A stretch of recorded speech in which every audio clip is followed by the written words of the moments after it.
Hello, dear students. Welcome to everyone to our channel. Today, we will have a conference. Why the Holocaust? Part 1, The Dark Side. Our guest today, directly from Italy, is Dr. Pierluigi Tombetti, Hello. historian and the author of several books. Welcome to our channel, Dr. Pierluigi. Bruno and I are very happy of your participation in our channel. Thank you so much. Thank you so much. Right. So can I start, Joyce? Yeah, please. All right. So we will see why the Holocaust. In history, we try to give answers to the question how, but the most important one is why. So in this lecture, you won't find usual dates, usual figures, usual names, usual history of the Holocaust, because we will dig deeper, much deeper, and we will discover a truth even worse than we normally know. And for the most part, little known even among specialists. So expect the unexpected. This is the dark side of history, but it is all absolutely true. So why the Holocaust? You know, the historical, social, and economic reasons normally given are fundamentally correct, but they are only a part of the emergent part of the iceberg. And they cannot fully justify what happened. So let's see the first image, the first picture. Please, Joyce. Because, you know, the term Holocaust, let's see now the etymology of the word. Will you show the first?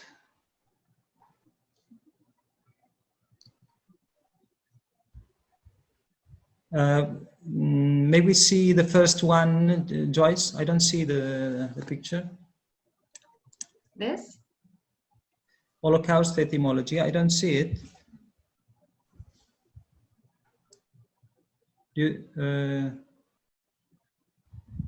Is it on screen? Do you see it? Yeah, it's the screen. Yeah. Okay, because I don't see it. Huh? Okay. Well, when you say Holocaust, it comes from the Greek Holocaust, meaning a sacrifice, from holos, whole body, and kaustos, meaning burned. So it is a religious sacrifice that is completely burned to ashes.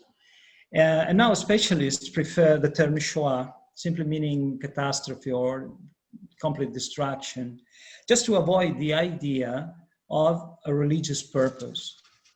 But you know, the Holocaust remains, and the sacrifice remains. So the real question is, a sacrifice to whom? And the final answer to the question, why the Holocaust, emerges very clearly in the investigations of Carl Gustav Jung, the great Swiss psychologist, who enormously broadened the horizons of psychoanalysis. He discovered the real causes of Nazism by seeking this answer in what he called the land of shadow. The land of shadow, that is a dark side of human mind.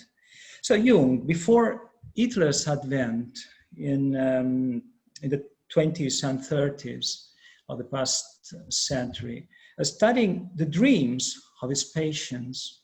They were Austrian, Swiss, German, Nordic in general. So he discovered a series of archetypal symbols that identify two aspects of the German mentality: a strong warrior violence and an equally strong need for a metaphysical salvation. And he called these two faces of their personality Wotan-Odin archetype, because Wotan, the god, as we see the next, please Joyce, the next image Okay. 2. Wotan is the god of the gods of the Germanic pantheon, had the same characteristics. Now, in Norse dramas like Voluspa or Edda or others, it is told how Wotan, the warrior god who celebrates the battles in Valhalla with his heroes, hanging, as you see here, from the sacred tree, ash tree Yggdrasil, also Axis Mundi, in meditation for 9 nights, receives the initiatory knowledge of the runes. So violence, you see, and mysticism, and these are 2 parts or hallmarks of the Nazism. That's interesting that the word folk in German language does not have a literal counterpart in other languages. It doesn't mean only people or race. Volkswagen is not exactly the car of the people, because folk is the community of people who feels the need for a higher spirituality, the Germanic one, vibrating in their blood. It is a ring of people, a concept that transcends national boundaries by encompassing various populations of Northern Europe. So Jung studied Germany on his psychologist coach, and his extraordinary analysis of the common symbols in the dreams, in the nightmares, or the folk songs reveals that they unconsciously waited for an eschatological Messiah able to save them from a terrible situation, that of World War I, post-war period, after the Versailles Treaty. And they waited for a Messiah able to give them the political, but above all, social and the spiritual unity that they have been trying to achieve for centuries. Just for example, have you ever found yourself in a situation of crisis? I think everyone, eh? But the root of the Greek word from which crisis derives, and you know, Greek language is very close to German language, means a choice. Crisis, from the verb krino in Greek, means separate, or figuratively, I decide which. When we are in crisis, it means that whether we are aware of it or not, our mind tells us that we have to make a choice. We have come to a fork on the road, and we have to choose right or left. It's time to take a decision, to choose a way for good. So the state of crisis ends when we have taken a ponderous decision and we set out on the new road without looking back. Now, applying the Jung's view filter on history, it appears clear that Germany in the 1920s, immediately after World War I, is in crisis, just like one person, because it is made of 80 million people with fragmented and divided personalities who do not know their true selves. Why is that? Historically, for centuries, Germany remained divided into small regions, continuously strangling each other. And the desire for a political and social unity of the folk was constantly disappointed, even by the Second Reich of Bismarck, 1871. But we must remember, it is a strong metaphysical and social tension. It's not only political. So this desire for unity, very intense and never satisfied, created a curious and very unusual, a peculiar effect. Not finding a way out, the Germans began to look back in a sort of a nostalgia for the origins of the time of the barbarians, of the berserk power, of the wolf warriors, to the mythos, in one word.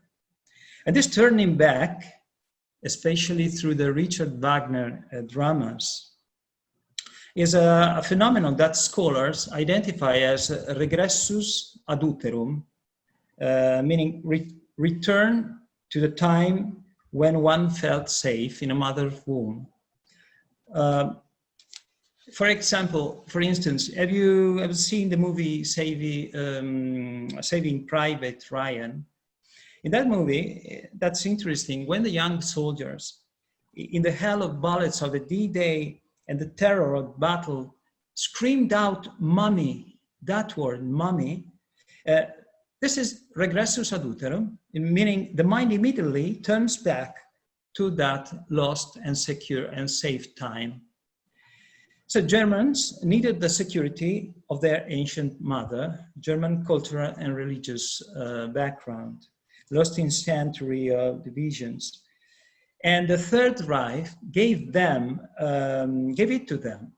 Jung would say, in a spiritual self-realization. So a fragmented self, divided self, retrieves finally its parts, unified them in one Reich, one government, one symbol, the swastika. Now it's clear why Jung's studies contributed so much to the question why the Holocaust.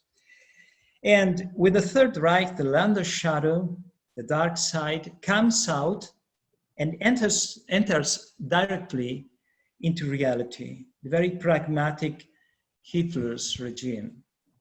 An example are the runes. For example, the rune Sig, victory, in the SS symbol, everyone knows it, and many others. So let's talk about the runes and their use in the Third Reich.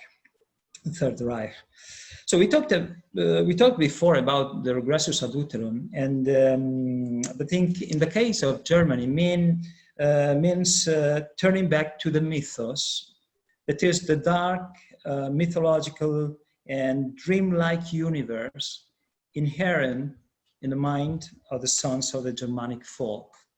It is there, Jung tells us, that the archetypal symbols of the folk live. It's there.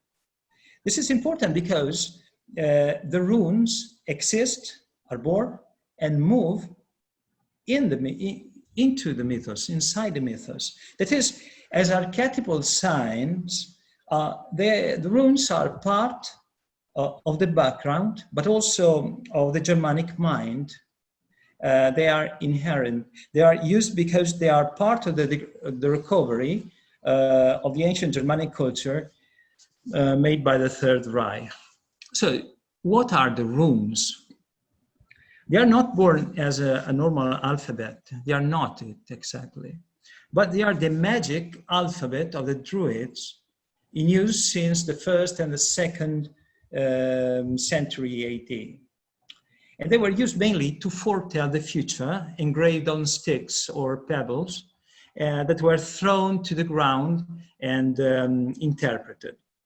The Nazis reused them following the spread of Ariosophy in Austria and Germany in the decades before Hitler. A philosophy very similar to the Nazi one, and which considered the runes vector or carrier or magical power and able to control the masses.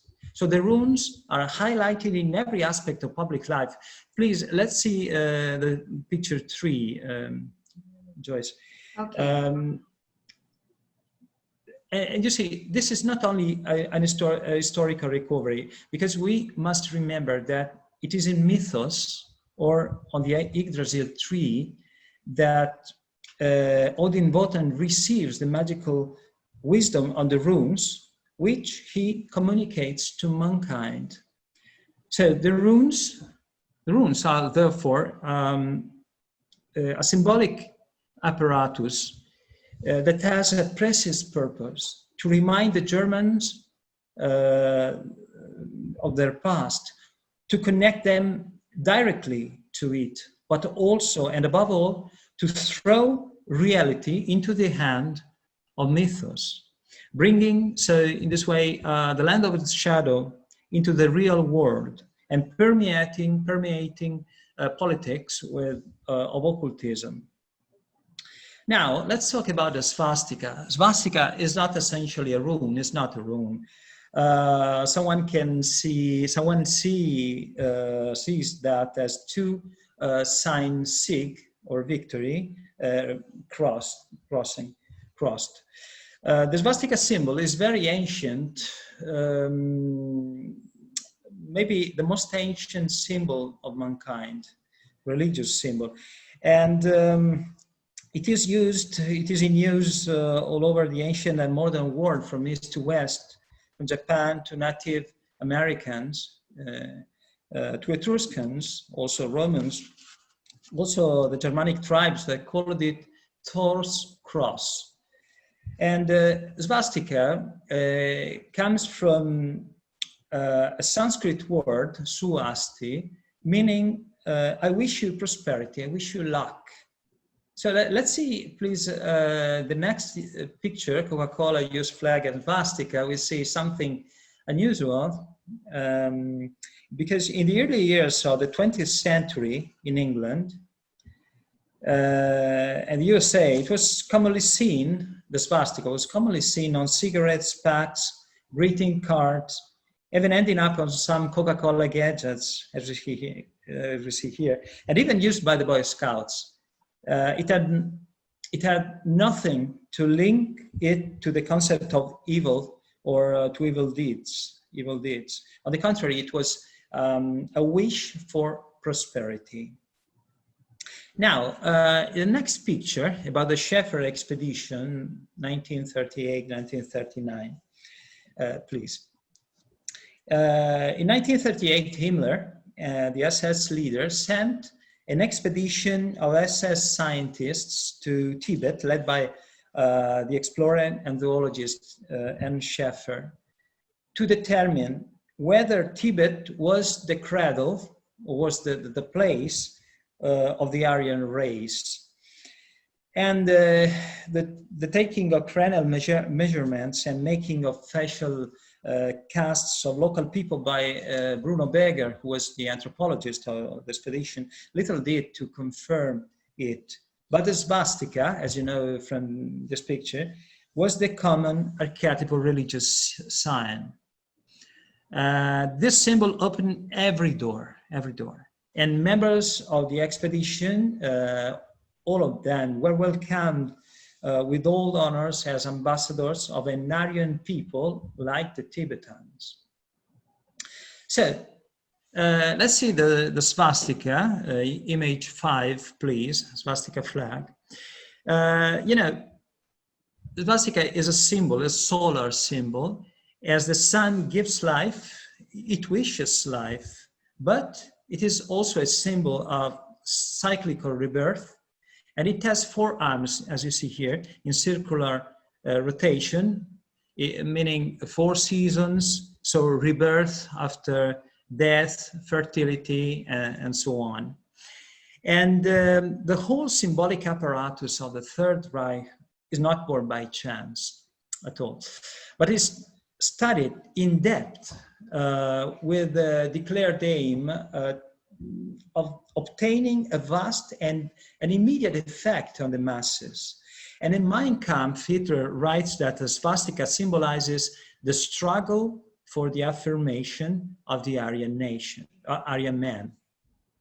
So in reality, the meaning that Hitler attributes to the swastika comes from theosophy and Ariosophy, of which we shall speak later.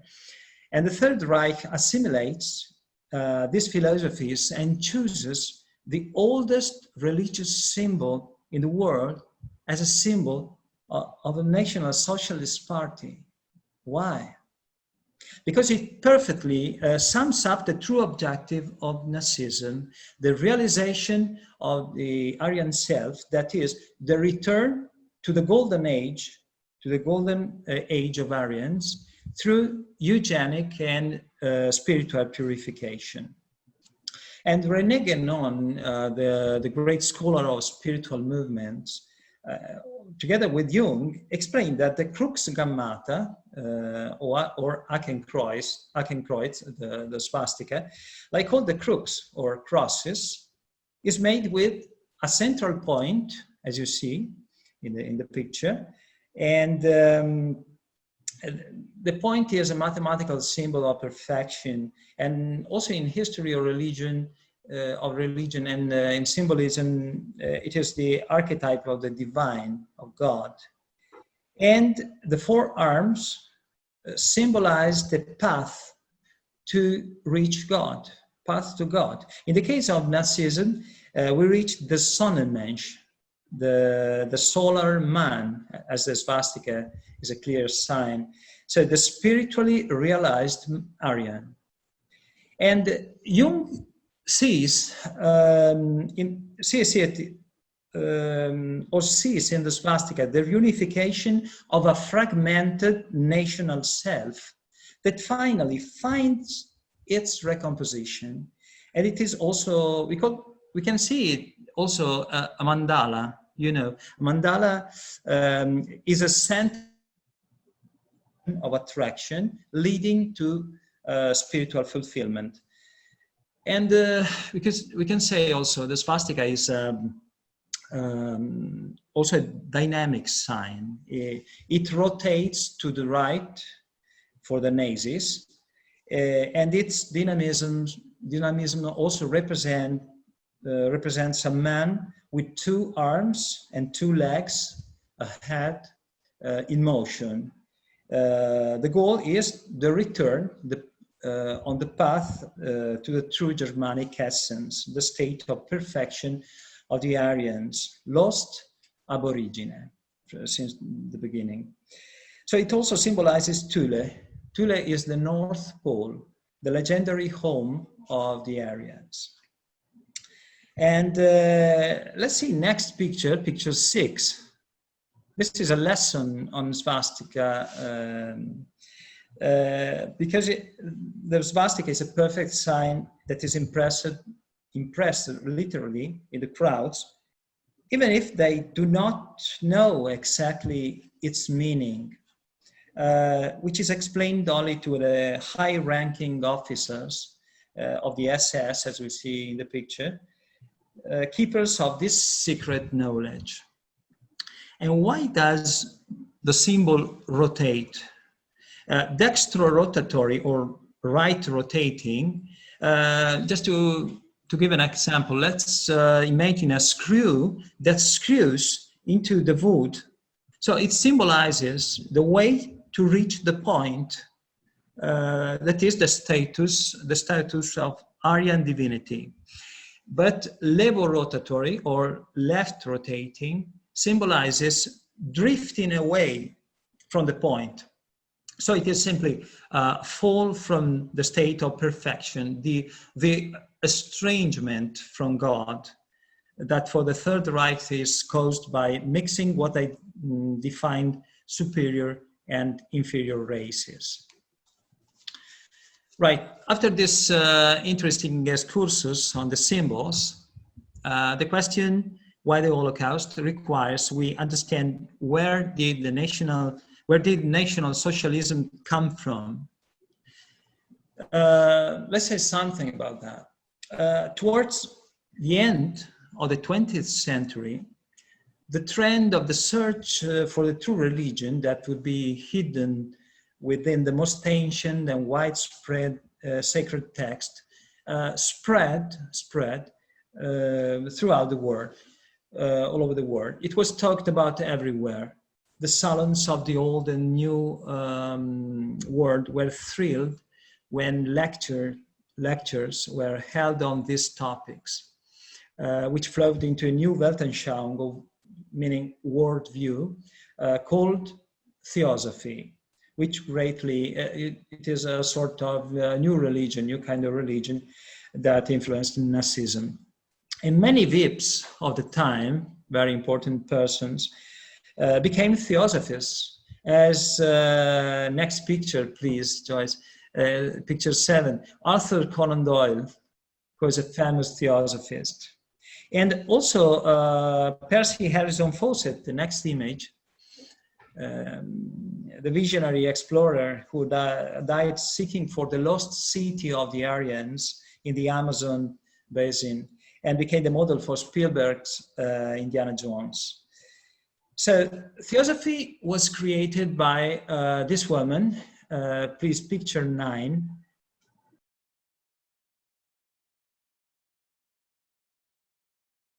Elena Petrovna Blavatsky. She was a Russian adventurer and medium, scholar, who founded an international center of studies and opened branches all over the world.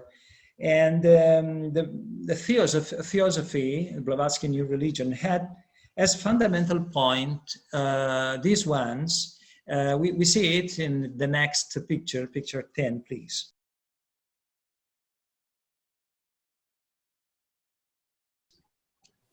So the point 1 is the fall from original perfection, or Aryan golden age, she talked about Aryans, is due to the miscegenation or mixing of different races.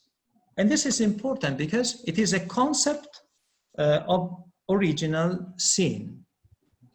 Then, point 2, the chaos in the world, or the evil in the world, is resolved by restoring a single superior race through biological and spiritual purification, eugenetics. So this is a solution of the theosophy of the problem, the evil in the world, mysterium iniquitatis.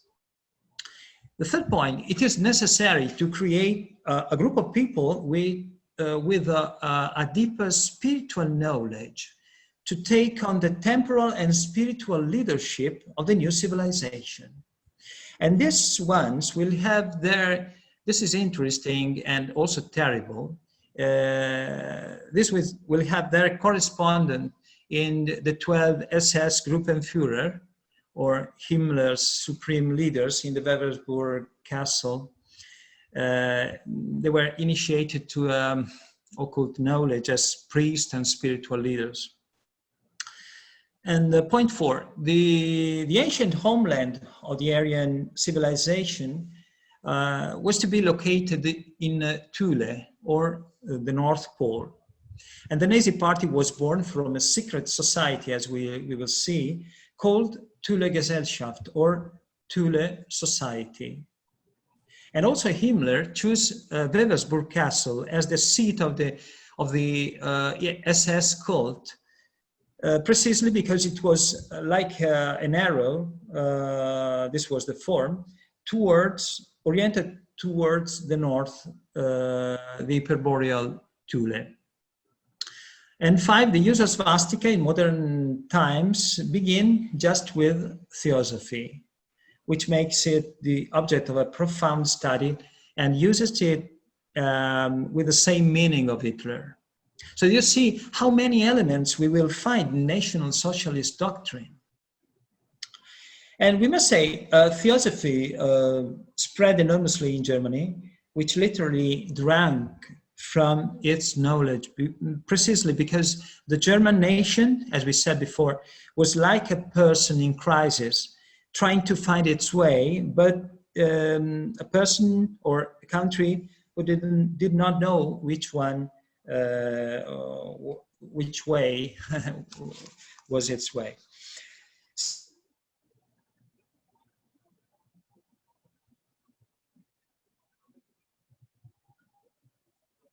Folkish emotional and metaphysical movements were incorporated and channeled by theosophy, which made of them a true religion. And theosophy underwent a transformation, and from religion began to orient itself toward nationalist politics when it was taken over by a group of Folkish philosophers of the folk movement, who saw the ancient lost wisdom of the Aryans. So let's see next picture, please. Guido von List and Lanz von Liebenfels. Particularly in Vienna, they began to speak about Ariosophy. This, the occult doctrine revealed through visions, especially by these two characters, Guido von List and Jörg Lanz von Liebenfels, whose publications Hitler read greedily, we could say, as a young man, spending the few money he had to purchase them in Vienna.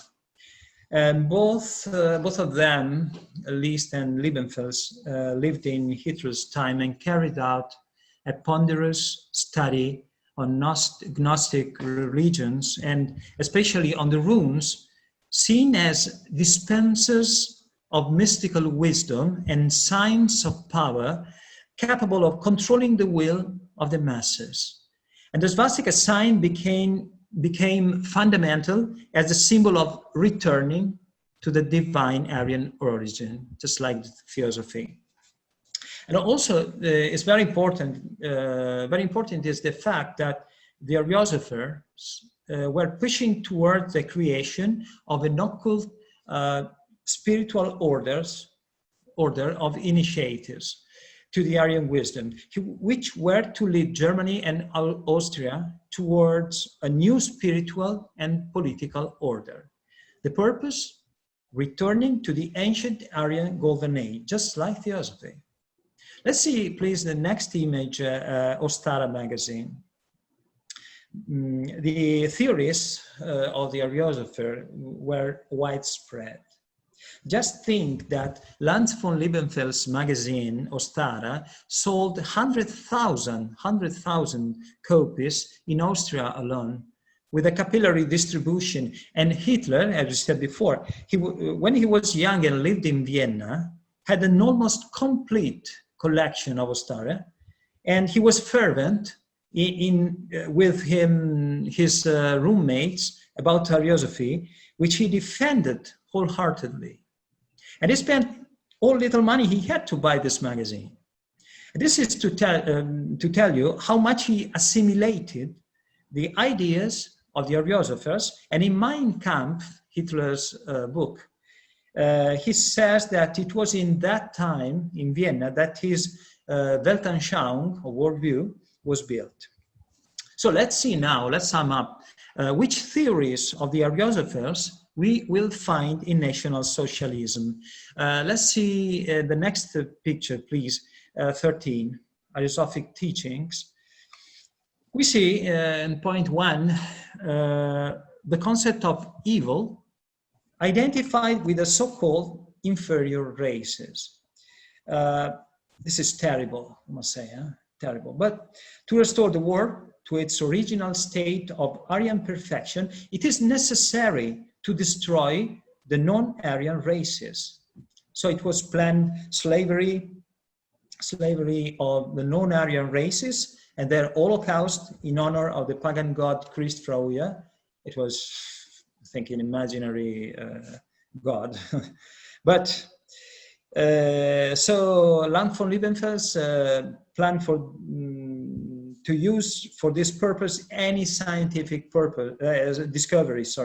Lanz proposes, for example, X-rays and even worse things for eugenic attempts, castration and sterilization in a fight called Holy Crusade against the inferior races. We find similar expressions in Hitler's Mein Kampf. And this fact is very important, it's fundamental, because it reveals that the final solution and the Holocaust planned at the Wannsee conference in 20 January 1942 had its basis in the Ariosophical ideology. And if the aim is to return, as the Ariosophers and Hitler himself asserted, to the new world order, or new world Aryan order, that is the golden age of the Aryans, it is an essentially religious goal, a religious goal. From the fall to perfection, a return to the spiritual and biological realization of the Aryan, symbolized by the swastika.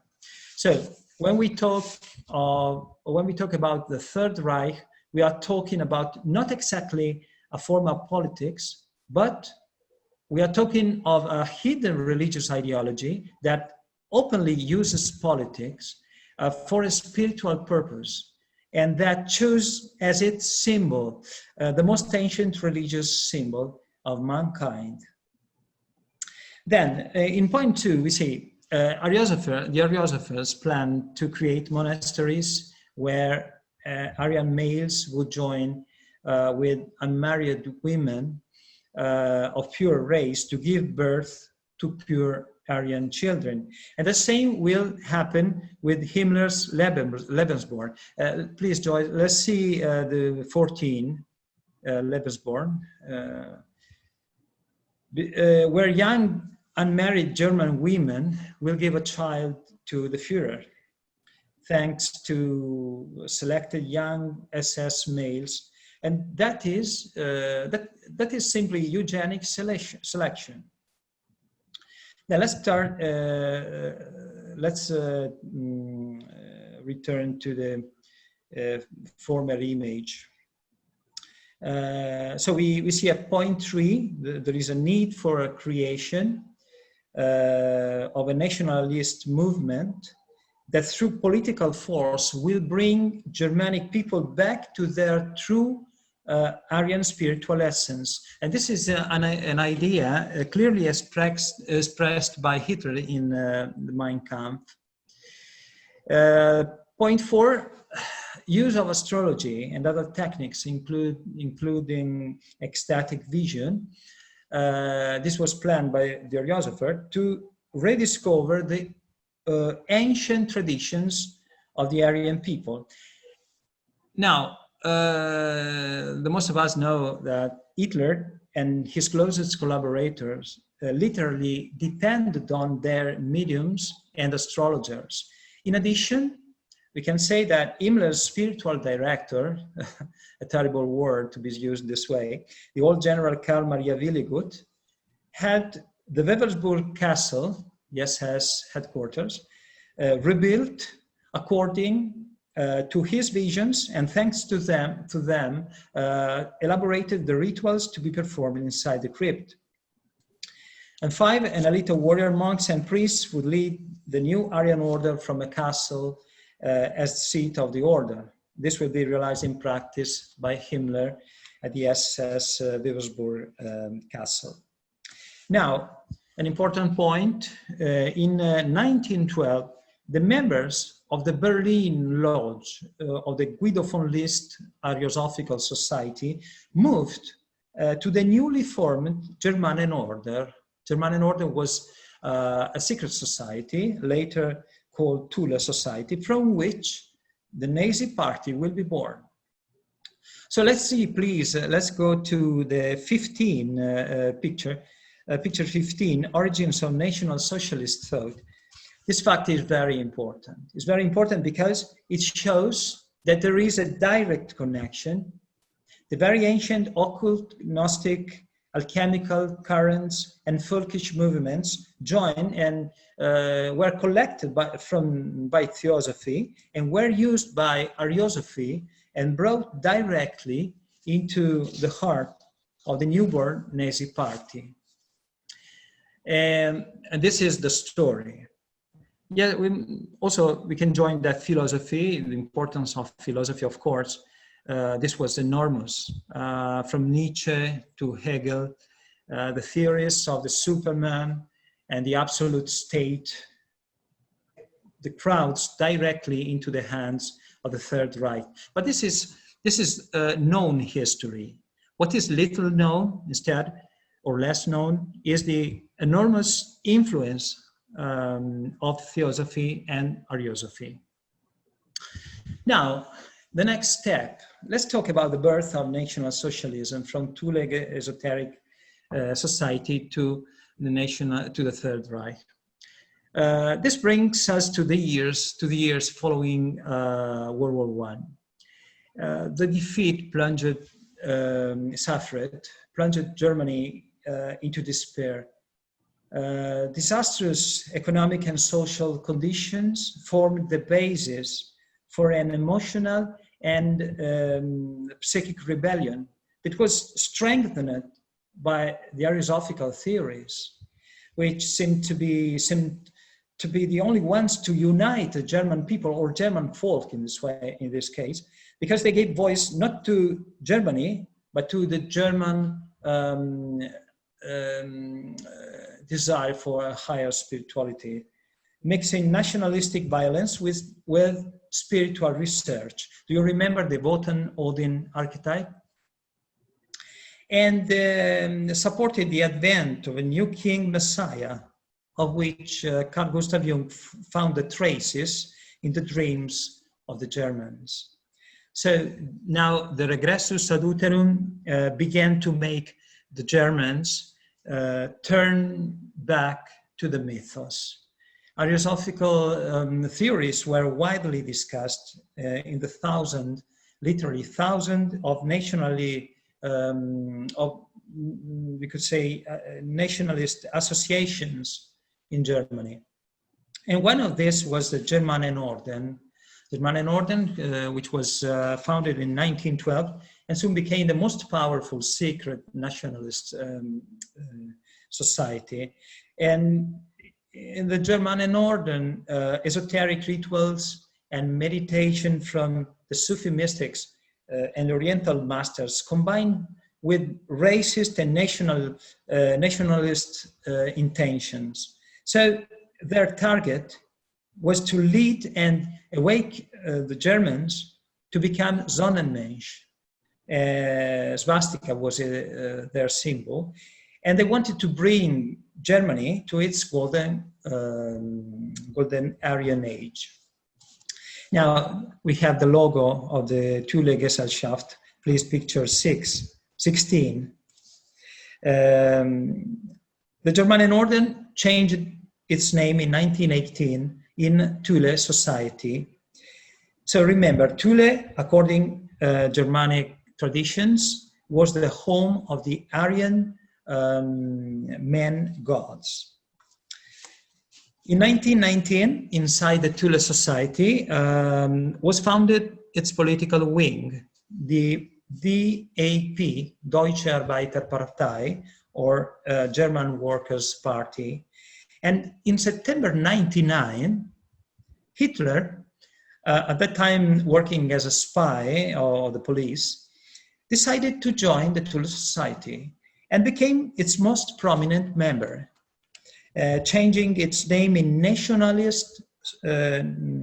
Socialist German Workers' Party, NSDAP, the Third Reich. So let's see the next picture of Hitler's membership card, 17. It is useful to say that in the Thule Society, we will meet either as members or just as visiting speakers, many of the future hierarchs of the Third Reich. Rudolf Hess, who flew to Scotland in 1941, the philosopher Nazism Alfred Rosenberg, the future governor of Poland, Hans Frank, and many, many others. So let's summarize what has been said so far. Theosophy collected the religious knowledge of the past and created a new religion. Ariosophy took possession of it and directed it towards politics to reach the same target, a new Aryan golden age. Philosophy, with Hegel, Nietzsche, etc., appealed to the emotions of the folk and pushed them towards a self-realization that manifests the two faces of the Wotan-Odin archetype, violence and mysticism.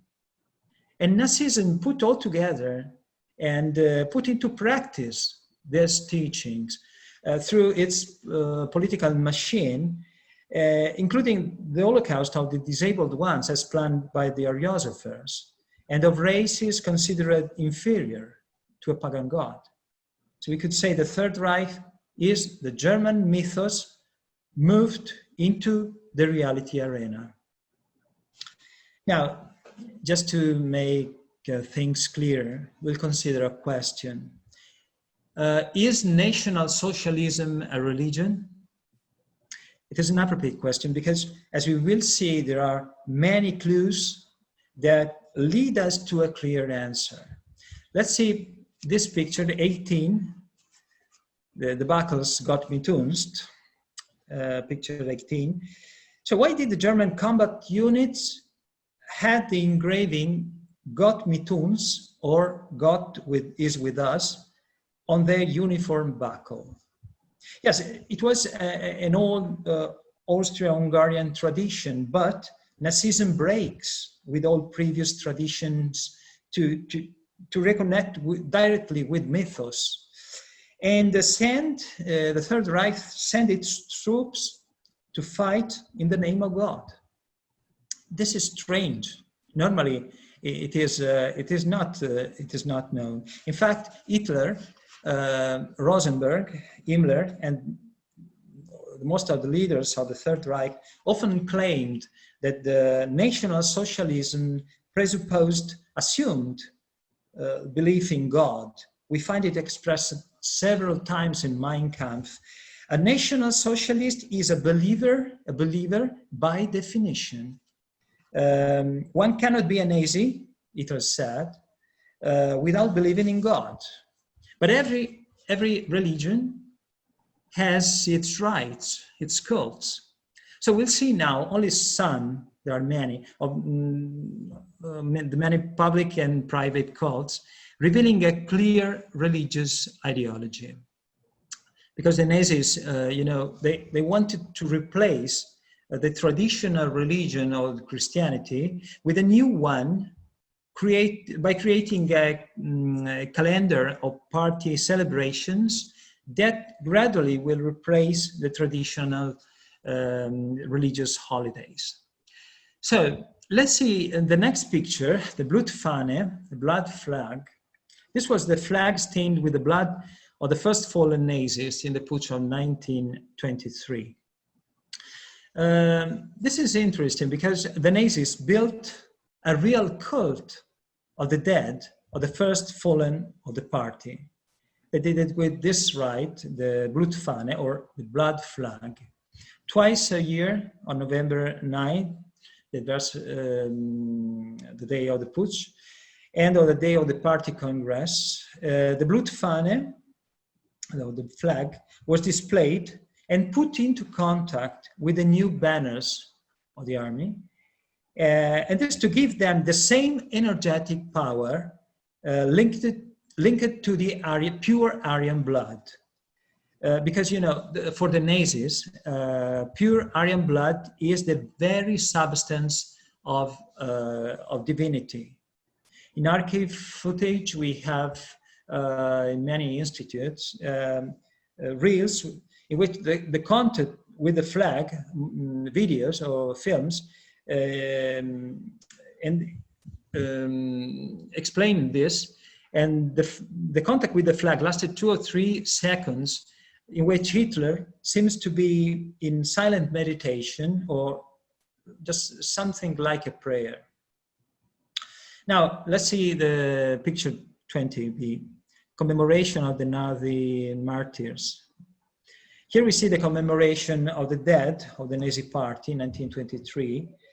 We can clearly observe the deeply solemn and religious atmosphere with steaming braziers, a silent procession, banners, the solemn, serious posture of the participant who deeply believe in these public cards.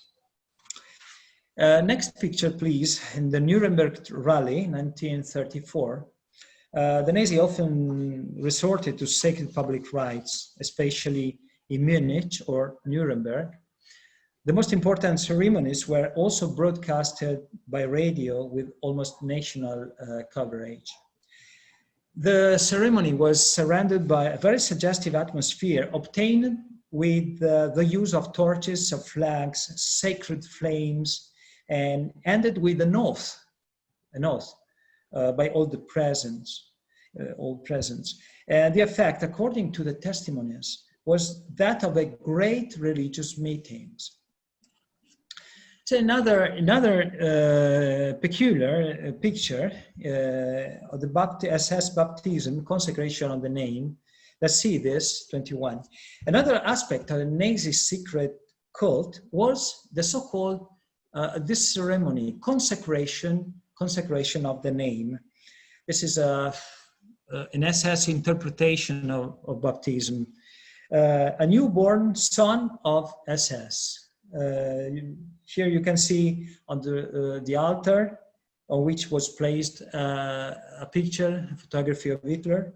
Simply speaking, an icon. It was an icon which replaced that of Christ as the Messiah. The icon of Hitler blesses the pure race infant who from that moment on becomes part of the Third Reich. And this is, you see in the center, no longer the cross of Christianity, but we see the Hakenkreuz, the swastika. And no priest. The priest now is a high-ranking SS official. Another picture, 22, Algis rune, as a SS tomb cross. The Nazi party replaces the traditional religion with a new neo-pagan ideology, and the runes become fundamental as true religious symbols. It replaces the cross, you see here, for the SS.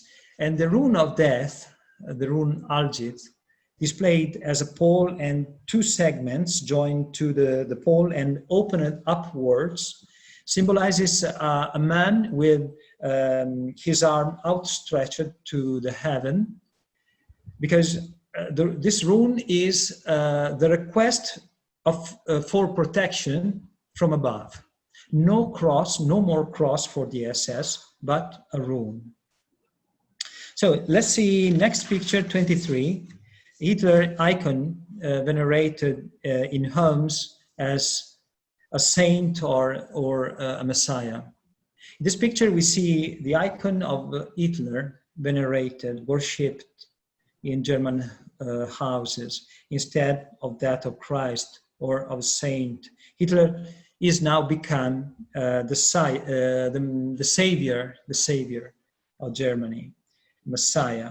This can also be seen clearly from the salutation Heil Hitler. Heil Hitler, literally in German language, means salvation belongs to Hitler. So with this salutation, Adolf Hitler was recognized as the savior, as the Messiah, and therefore the Christ, meaning anointed by God, sent by God. And if National Socialism is a religion, Hitler is its Messiah. And in Mein Kampf, he himself clearly describes this mission. Now, the next information comes from the only book published about Mein Kampf that selects and stresses Hitler's view on God's edited by the speaker. So let's see the next picture, 24, the commandment that arises. The text reads, the commandment that arises is to put an end to the original sin, still operating, of the poisoning of the race, and to give to the Almighty Creator beings such as he himself created. Terrible words. Because if we carefully examine Hitler's words in Mein Kampf, we can, on the basis of what we have already said, identify some aspects of fundamental importance. Hitler is a deep believer. Hitler uses the sentence, the commandment that arises. This can only mean that he feels that he is the agent, the emissary of a salvific mission. The mission is the commandment of a sacred law, and therefore a religious crusade. And in this world, we see also that there is an original sin that has unleashed chaos and spread evil in the world. And the National Socialist mission is to put an end, as we see here, to original sin, both biological and spiritual. It is racial decadence due to the miscegenation or mixing of superior and inferior races, and to bring the Aryan race back to its true divine nature, the Sonnenmensch in German, or solar man. Then next picture, 25, please. We see another sentence from Mein Kampf. Hitler's words: the result of each miscegenation, of mixing of inferior and superior races, is in short the following: A, lowering the levels of superior race, and physical and spiritual degeneration of the beginning, and the beginning of a slow and inexorable contagion. Contributing to such a mixture is therefore sinning against the will of the Creator. And this way of acting is in fact punished as a sin. His action against nature inevitably leads him to ruin. These are Hitler's words in Mein Kampf. So let's identify some points. Racist miscegenation is therefore the cause, the reason of a very, very serious sin against the Creator. In short, it is the original sin of theosophy and the Ariosophical doctrines. The mixing ab origine of the lineage of the semi-Aryan gods with races considered inferior. And this would have led not only to biological decline, but to spiritual decline. And the National Socialist mission represents, in Hitler's book, the will of God, the will of God. And Hitler claims to act on his behalf in bringing man back to his own divinity.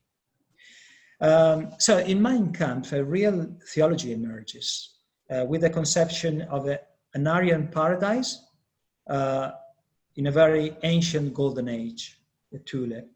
He speaks of an original sin, mixing with the inferior races.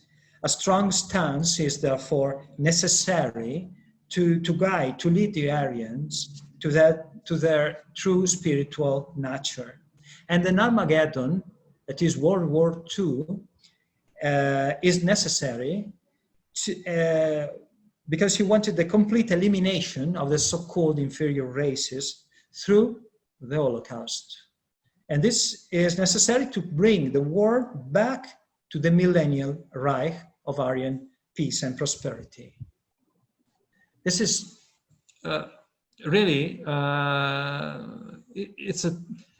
it's terrible speaking this way, but this is the true Third Reich. So we discovered the final answer, why the Holocaust. The final answer is an eschatological answer. The philosophy that drives National Socialism is an eschatologic, salvific vision or Weltanschauung that literally burns millions of individuals in an Holocaust, a burnt sacrifice, offered to the deity of the Aryan blood.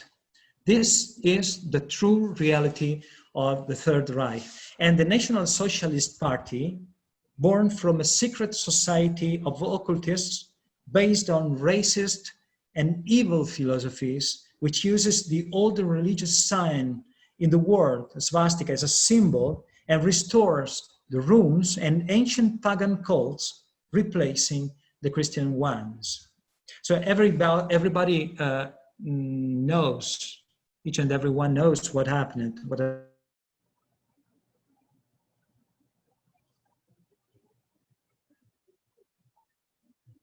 hidden under the political ideology of the Third Reich, an external facade to conceal an objective that has little to do with politics, a new Aryan world order. So this concludes concludes the first part of our conference on the reasons for the Holocaust. As I warned you at the beginning, at the opening, this is the dark side of history, but it's all absolutely true. Thank you. Thank you so much, Dr. Pierluigi, to share with us this how interesting information.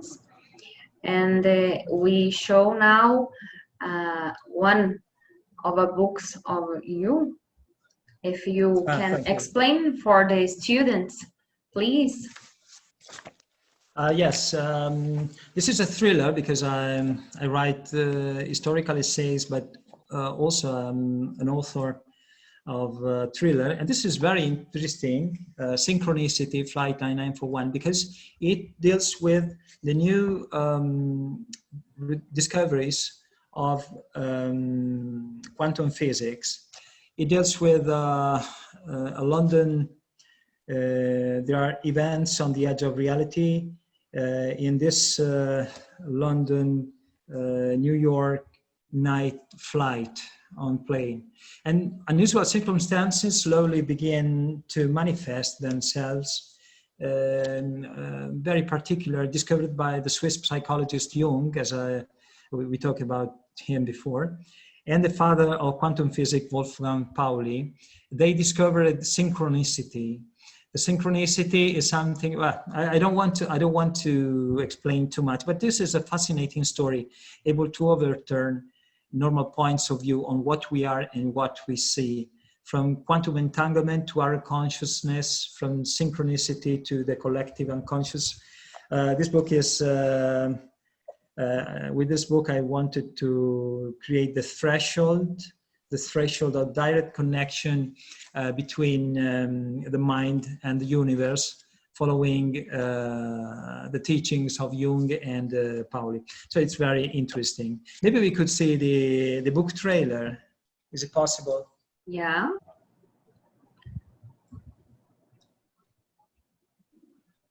Then we can conclude the conference.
Okay, and we really happy, Dr. Pierluigi, for your conference.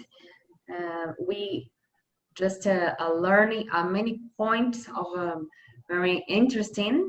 So me and Bruno would like to say thank you so much for you accepted our invitation of your participation in our channel. And already we have a expectative to receive more information in the part 2 of your conference. Okay.